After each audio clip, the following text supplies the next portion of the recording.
Oke guys, seperti biasa gue akan bahas film horor di tahun 2021 satu ini. Gue jelasin secara singkat dulu guys, agar kalian tidak gagal paham.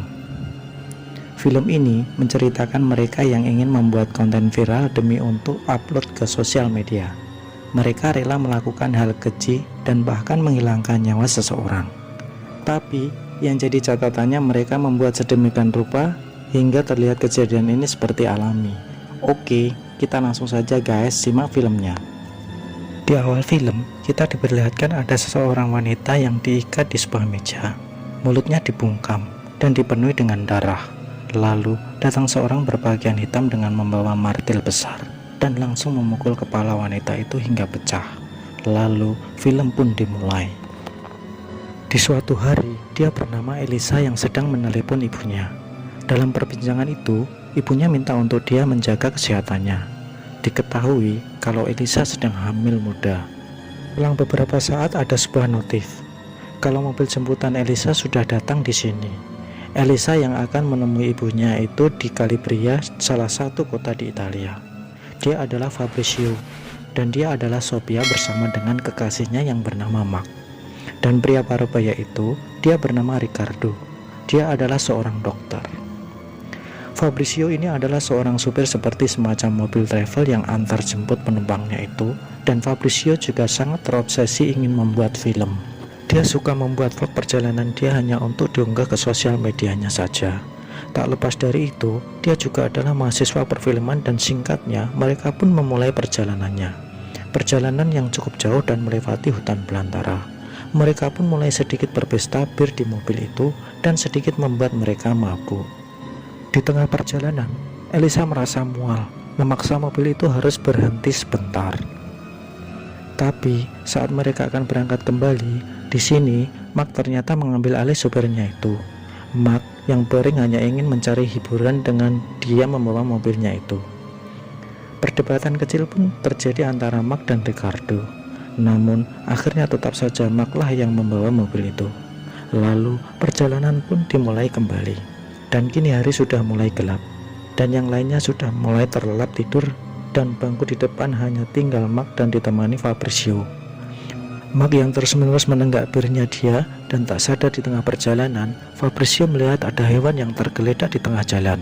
Dia langsung refleks dan membelokkan setir mobil itu, dan mobil itu menabrak sebuah pohon. Di malam itu, mereka tak ada yang sadar sampai di pagi harinya. Kini, Mark yang harus ditarik dari kursi jok depan karena kakinya itu terluka terjepit badan mobil. Riccardo yang kebetulan adalah seorang dokter. Dia tahu cara mengatasi pertolongan pertama, lalu mengikat kaki Mark. Elisa yang mencoba menghubungi panggilan darurat. Akan tetapi, di tempat itu tidak ada sinyal. Dan saat Elisa melihat keluar jendela, ternyata mereka sudah ada di tengah lahan kosong dan dikelilingi hutan rimbun. Di sana juga mereka menemukan sebuah rumah. Sophia yang bergegas mengambil diri untuk mencari pertolongan. Namun di rumah itu kosong, tak ada siapa-siapa. Kini mereka mulai kebingungan dan mulai menyalahkan satu sama lain. Dan anehnya, saat menabrak pohon itu, Mark sendiri sudah tak ingat lagi apa-apa. Dan mereka pun sama, tak ada yang tahu kejadian semalam. Dan juga mustahil mereka bisa masuk ke dalam hutan. Jalan untuk lewat mobil itu saja tidak bisa, karena pepohonan di hutan itu sangatlah sempit. Nggak masuk di akal memang. Lalu, di sini Riccardo dan Fabrizio mencari jalan keluar dan mencari pertolongan. Mungkin saja ada seorang di hutan itu. Sedangkan Sophia bersama Elisa menunggu dan menjaga Mark di mobil. Akan tetapi, kini Riccardo dan Fabrizio menemukan ada sebuah 3 boneka orang-orangan yang terbuat dari ranting dan beberapa kepala hewan yang sudah terpotong. Dirasa mulai tidak ada yang beres di hutan tersebut. Mereka pun memilih untuk kembali ke mobil. Di malam harinya, mereka memutuskan untuk tinggal di mobil saja. Akan tetapi, di malam itu mereka mendengar ada suara teriakan di rumah tersebut. Sophia yang mendengar itu pun langsung bergegas menghampiri rumah itu. Lalu dia masuk bersama Elisa. Sophia menemukan ada sebuah tangga dan dia langsung naik ke atas. Sementara Ricardo dan Fabrizio datang dan langsung menyusul mereka. Mereka menemukan ada anak gadis dia yang bernama Gaira terkurung di sebuah jerami dan lidahnya itu sudah terpotong.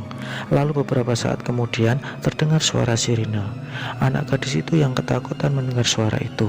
Sepertinya dia tahu ada tanda bahaya dan bakal terjadi suatu di malam itu, dan mereka yang melihat keluar di balik jendela. Ternyata ada orang-orang yang masuk ke mobil mereka dan membawa Mark yang sedang tertidur di sana. Sophia yang melihat dia bergegas dan akan turun menolong Mark, tapi Ricardo dan Fabrizio menahan Sophia karena itu akan membahayakan mereka semua jika keberadaan mereka diketahui. Lalu Mark dibawa ke rumah itu dan diikat dan ditiduran di meja tersebut. Ritual mereka pun dimulai dengan menyalakan sebuah lagu, dan kini mereka mulai mengeksekusi Mark. Dimulai mematahkan kedua kaki Mark dengan kalung besar. Mereka yang melihat dari atas hanya bisa menyaksikan kengerian yang terjadi kepada Mark. Lalu kini kepala Mark dimasukkan ke sebuah besi, dan kini kedua matanya itu yang akan mereka ambil. Lalu terdengar histeris jeritan Mark di malam itu. Mayat lalu dibawa pergi, tapi untungnya keberadaan mereka tidak diketahui. Malam itu pun berlalu di pagi harinya. Kini, Sophia yang sangat terpukul atas kematian kekasihnya yang harus tewas secara tragis, dan mereka pun berencana akan pergi dari tempat tersebut dan menyusuri hutan belantara. Singkatnya, setelah sekian lama mereka berjalan dan waktu sudah hampir malam, anehnya mereka hanya kembali ke tempat awal lagi dan kembali ke rumah itu lagi. Tapi mobil mereka itu yang kini menghilang. Fabrizio yang sebagai petunjuk arah pun merasa kebingungan. Mereka hanya berputar-putar saja di hutan tersebut. Kini mereka benar-benar dibuat menjadi gila dan dibuat putus asa. Ricardo pun sampai berharap ini hanyalah sebuah mimpi buruk saja dan menganggap ini tak nyata. Saking terlalu stresnya dengan kondisi keadaan mereka sekarang, Fabrizio menemukan bir itu yang masih tertutup.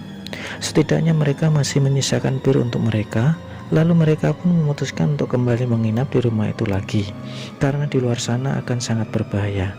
Dengan sebotol bir yang ada, mereka saling berbagi, dan untuk mencairkan suasana, mereka pun saling berbagi cerita di tengah kekacauan yang ada sedikit hiburan, mungkin bisa meredakan ketegangan mereka. Dan sampai pada akhirnya mereka pun dibuat tak sadar. Dan di malam itu Elisa yang terbangun karena suara alarm itu. Dia keluar dan terlihat kini sudah banyak orang-orang di luar sana yang sedang melakukan ritual. Dan kini Sophia dan Ricardo dan juga Gaira yang diikat dan akan dijadikan tumbal. Fabrizio yang dia masih selamat. Dia menarik Elisa masuk ke rumah lalu menutup dan mengunci pintu itu. Orang-orang itu kini melakukan ritual, dan teman-teman Elisa itu kini menjadi persembahannya. Ricardo yang dipotong kupingnya, sementara Sophia yang dicongkel matanya itu. Lalu mereka pun dibunuh dengan digorok lehernya. Elisa yang melihat di balik jendela hanya mampu pasrah melihat teman-temannya itu yang sedang disiksa. Fabrizio yang coba menenangkan Elisa dan memeluknya. Namun di sini Elisa melihat botol bir itu dan mulai merasa curiga. Bir itu yang sudah dicampuri obat bius, dan kenapa juga Fabrizio tak pernah minum bir itu. Tapi Fabrizio meyakinkan Elisa. Dia pun tak tahu apa-apa, dia hanya ketakutan sekarang. Sebenarnya Elisa mulai kembali percaya kepadanya. Namun terdengar ada suara mikrofon itu di dekat punya Fabrizio. Elisa lalu menarik mikrofon yang ada di telinga Fabrizio, dan di sini terungkap kalau memang ini semuanya adalah skenario Fabrizio, entah bodoh atau amatir, tapi terlihat nap guys untuk jadi pembunuh berantai.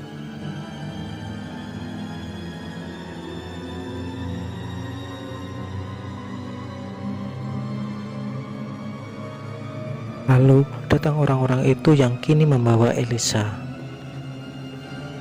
Di pagi harinya kini warga di tempat itu, dan Elisa yang duduk di kursi dengan tangan dia yang sudah dipaku ke kursi tersebut. Mereka mulai pesta makan dengan spaghetti dan ditaburi daging manusia yang semalam mereka sembelih sebelumnya. Tapi sebelum menyantap hidangan, mereka disuguhkan lagu-lagu, dan terlihat ada seorang wanita diketahui kalau dia adalah salah satu mafia di Italia. Setelah musik itu selesai, mereka pun bersulang dan mulai menyantap hidangannya. Lalu tak lama pun datang mobil polisi.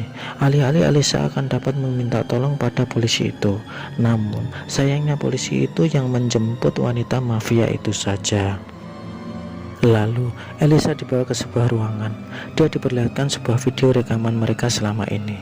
Betapa terkejutnya Elisa.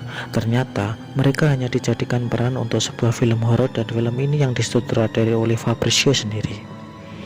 Dia yang membuat skenario-nya dimulai, pengambilan gambar, cerita dari film, hingga adegan yang nyata mengambil mata mereka dan membunuh mereka dan orang-orang tersebut yang memakan daging manusia.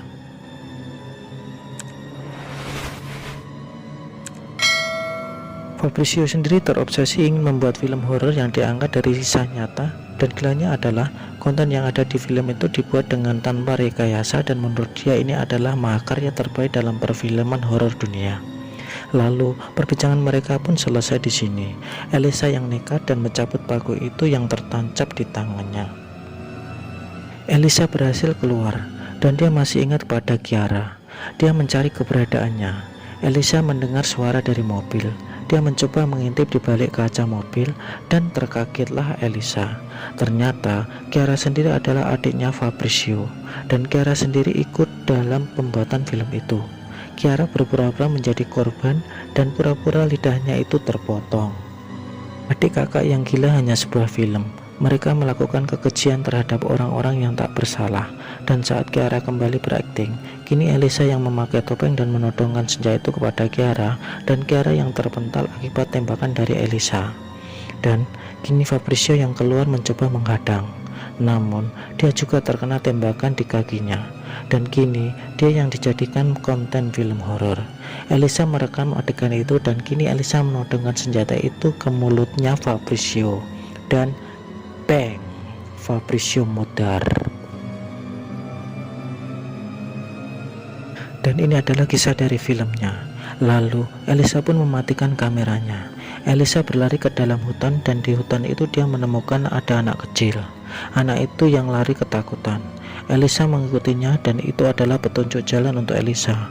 Dan akhirnya Elisa pun keluar dari hutan tersebut, dan ternyata mereka ada di kawasan area militer. Elisa akhirnya menemukan sebuah pantai yang di sana juga banyak orang-orang yang sedang liburan. Elisa menjadi pusat perhatian pengunjung. Lalu film pun selesai. Oke guys, jadi itulah alur cerita film yang sangat miris demi hanya untuk sebuah film agar terlihat keren.